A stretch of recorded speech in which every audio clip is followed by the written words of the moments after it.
thanks for joining me. We're about to get going on a pretty cool flight today. We're going to head over to Maple Grove. The cool part about Maple Grove is it is a grass strip, which is really great. Instead of asphalt or concrete like most airfields are, this one's just on a field with grass. It's actually really kind of unusual to do this. But also sort of ironic because during our private pilot training, we learn over and over and over again all these different techniques for landing on short fields and soft fields like grass. And then when we get out and actually fly, we very rarely use it. Mostly you see the folks with the big giant Tundra tires or other kinds of quote-unquote off-road or off-air types of airplanes flying in and out of there. But there's no reason a regular old Cessna 150 like mine can go in and out of a grass strip. It's actually really quite fun. We train for it. You might as well do it. It's a great time. You'll see that in just a few minutes when we head over there. But first, what I wanted to do was, in my last video, I talked about my new radio. So I want to show that kind of like a box opening, reveal, review all in one. And we'll cover that real quick, and then we'll head over to Maple Grove. It'll be a good time. All right, so you can see here, this is the Garmin GTR 200 that I bought. It's actually a GTR 200B, meaning Bluetooth. So I can actually connect this to my phone or other device and do all kinds of things. For example, listen to music, which is really quite great. So you can listen to music and talk to air traffic control, get the weather, all of the same normal stuff that you would do with a comm radio in an airplane, plus the Bluetooth stuff. So we'll walk through it real quick. This is the on-off button. You just turn it up. You can see the volume go up and down along the bar on the bottom. Somewhere around 50% is kind of useful. On the left, you see the frequency. Just below that, you can see 45 Gulf. That's actually the identifier for the airport that we're at right now. That doesn't come up automatically, at least not the way that the unit's configured right now. If I had a GPS that it was connected to, then these would come across automatically, but you have to program them in, and I'll show you that in a second. And then on your standby frequency, I've got plugged in Howell, Livingston, AWOS, the automatic weather observation. And I have that plugged into standby. And what standby means is you just simply push this arrow button and you can see them switch back and forth with a quick little beep. A lot of things are configurable in this Garmin unit, including that beep that you just heard. We can switch back and forth. If you need to change in a frequency, let's say you want to go over to 1230, just like a lot of radios, the outside ring is the big numbers, the inside ring is the little numbers, and there's 123. And then it says standby, and you swap it over, and now it's on active. We'll go back to this. And then the way that you get those frequencies programmed in, you push on this button here, and you can see all the user added ones, and you scroll through them using the little one. If you want to edit, you would go to the edit portion, push the button again, and tune it in, and then you could use the buttons. It's a little tedious, but you only have to do it once for each frequency that you want to save, and then you have all your user frequencies. You can go to recent, and it'll keep track of all the recent stuff you've used. You can see on my previous flight, I was at 120.3 or 13455, which I happen to know is Ann Arbor ATIS, or 118.95, which is Detroit approach. I did that so that I could get flight following. One last really cool feature about all of this is this monitor button. I don't have a lot of space in this Cessna 150 for all kinds of radios, although I do have a little bit, but I'm sort of planning on growth and other things down the road, maybe next year. But in the meantime, since I don't have a second radio, if I wanted to listen to ATIS or tune in the emergency channel and monitor that, 121.5, or whatever I wanted else to listen to, I can still do that here by pressing monitor. So when you push monitor, and I'll go back to, let's see, we'll go to recent, and we'll put in, traffic Westcom 172, there's a AWAS, so we'll put that in. And apologize if there was some talking on there. So we'll put an AWAS, and now I'm monitoring that on that frequency and listening to 1229 at the same time. And then the key feature to this is if something comes in over 1220, for example, the monitor will cut out so that I can hear this important channel. So I could be talking to ATC here and listening to weather or monitoring emergency on this one, and I would still hear the channel 1. So that's the GTR 200B. It's a really awesome unit. The folks up in Lapeer installed it for me. They put in this nice little bracket here as well. And it just works amazingly well. I'm super happy with it. Getting a brand new unit, not really very expensive, as avionics in airplanes very much so can be. This one was relatively cheap. All right, so I'm gonna shut this all down and finish up my pre-flight, and then we'll go flying and we'll head over to Maple Grove. See ya. And we're cleared on the departure end. Kilo is left downwind. And we are on the right runway. I can see the 22 up at the distance. A little hard to read from here, but that's what it is. Get some wind. Okay, make sure we're on the center line. Full throttle. Throttle set. Engine instruments still green. Airspeed is alive. We'll maintain that center line. There's 50, so we'll just let her sort of rotate up. Brighton traffic, Cessna 757 Mike Kilo, turning left base 22, Brighton. And there's our climb out. And we're pushing right now about 600, 700 feet per minute, which with just me and some fuel in it is pretty good. So one of the fun things about grass strips is they can be a little bit trickier to find. Because if you look out there, you will see nothing but grass. So you have to kind of know where you're headed and what you're looking for. And it's hard to see, but it's right there. Right in front of that brown blob, sort of near the top. There's actually 2 runways, a north-south one and an east-west one. So we're gonna land on the east-west one going west. Maple Grove, Cessna 8637 Golf, entering a left downwind from the 45 for runway 27, Maple Grove. All right, it is just in front of us here and below.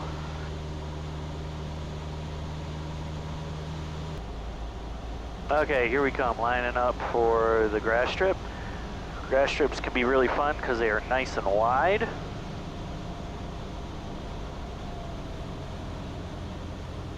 Maple Grove traffic, Cessna 8637 Golf, on a short final runway 27 Maple Grove.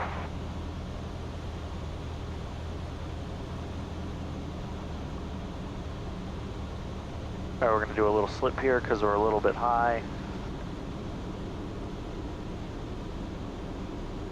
There we go.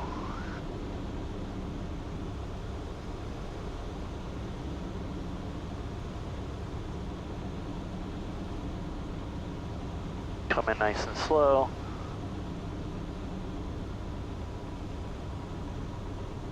We're floating a little bit, but that's all right. We want it nice and soft. Oh, that was perfect. And we need to make sure that we keep the wheel back so that we don't like dig into the grass, and then we'll turn around. Maple Grove, Cessna 8637 Golf, taxiing back to 27 Maple Grove.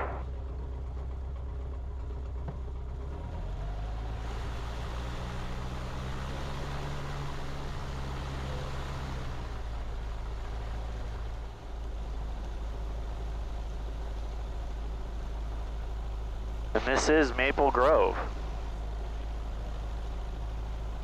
Just out in the middle of the mitten.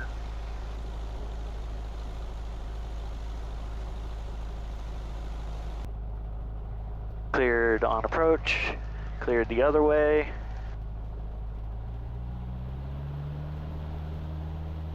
And we'll get into the center, and we're already hustling, which is great. Front tire out of the dirt, picking up speed. And we'll pull off the grass here. And stay right near the grass. Just a couple feet off. Oh yeah, there we go. Speeding up nice. And then up, up and away. Perfect. Perfectly done. Alright, so let's do something kind of different. We went to a wickedly small airport. Let's go to a great big one. So we're going to head over to Flint. Flint Tower, Cessna 8637 Golf, 15 miles to the southwest. Inbound for the option, we have Yankee.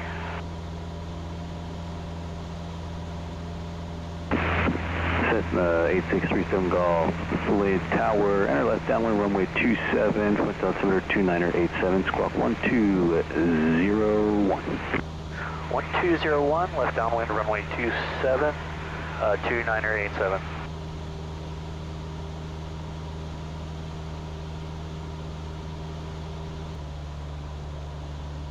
Cessna 37 Golf, wind's coming slightly more out of the south, 210 at 5. Would you prefer 18 or 27 good for you? Oh, we're flexible, 8637 Golf, whatever's easier for you guys. 37 Golf, Roger. Let's change runway 18, enter right downwind runway 18, wait for the option. Right downwind runway 18, 8637 Golf. Okay, so that was kind of fun. So he's changing it up on us. It's actually sort of easier this way because now we're going to go a little bit north and then turn right and then head south. You can kind of see that on here, and then I'll actually get us back going where the way we are. Right traffic, best side, lots of choices. Add to route. And it fixes it up for us and puts it in there, and we're all golden. So that is super cool. We just follow the little purple and blue lines. Not that I could do it manually, but it's nice to double check. They call it situational awareness. Make sure that you're not doing anything completely stupid. Alright, so you can see Flint off in the distance. It is where those buildings are, that row of white buildings. And right in front of that, you can see the strip of green with, if you've got really good eyes, you can see the runway right down the middle of it. That's the east-west runway. And then the north-south runway, the one runway I'm going to be landing on, is up near those buildings. We'll get another look at it here in a minute.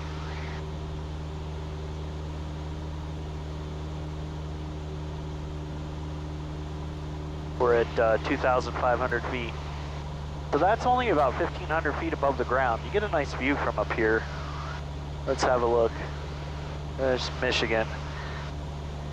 We'll pan around this way. There's the airport, getting closer and closer. And there's suburbia near Flint. So we're probably about 10 miles or so from Flint.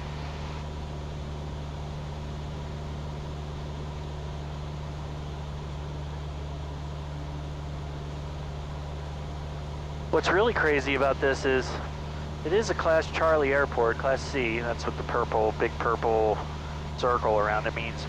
Meaning a busy airport with bigger airplanes. You can definitely see it's got a couple of really good sized runways.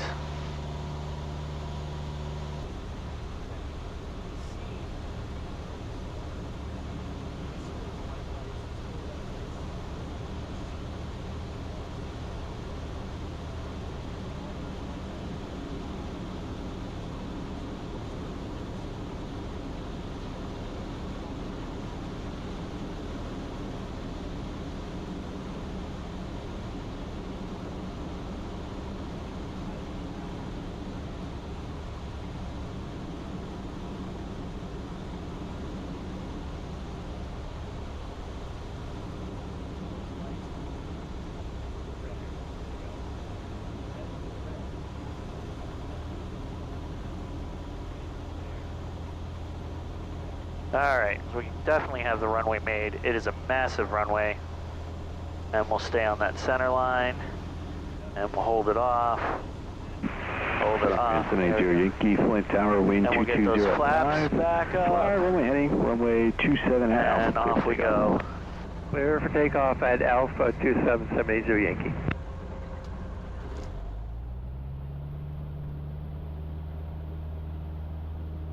Still have like 2 miles of runway left. Alright, so we'll do a pretty good climb out here.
But this is amazing. There's like very little wind. You can see the reflection of the clouds in these little lakes and ponds.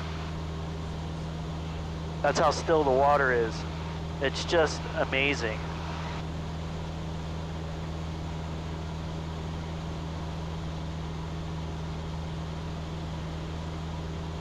There's the airport right there.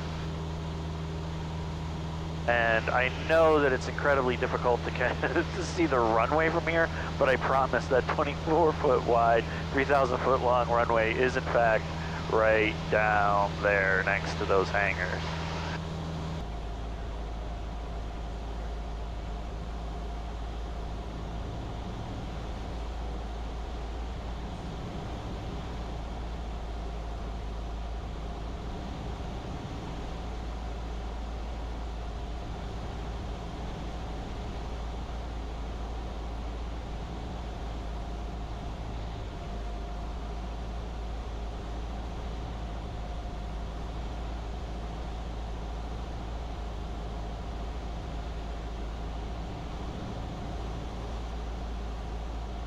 Okay, we have the runway made.